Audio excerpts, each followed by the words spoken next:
This is a very quick video on how I would plan the Eduqas English Literature whole text question on Macbeth.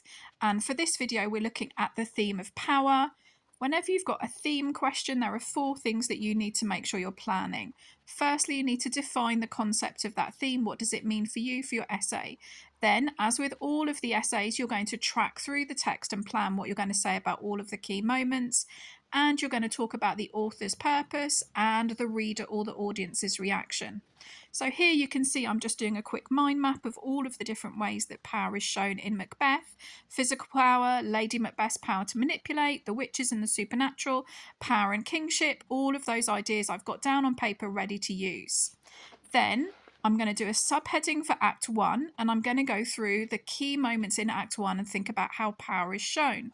So if you've watched any of my previous videos, you'll know that there are 4 key moments in Act 1 that you need to cover. You need to cover the first battle and how Macbeth's reputation is established. You need to cover the witches' prophecies and both Macbeth and Banquo's reactions. Then you can cover Lady Macbeth's reaction to the letter and the plot to kill Duncan and how Lady Macbeth manipulates Macbeth. Once you've got those things written down, you can go and find a quote for each of those. And then you're going to decide which are the best quotes to analyse for the theme of power. And I've highlighted 2 because you don't have time to analyse every single quote. Bullet point your analysis and move on to Act 2.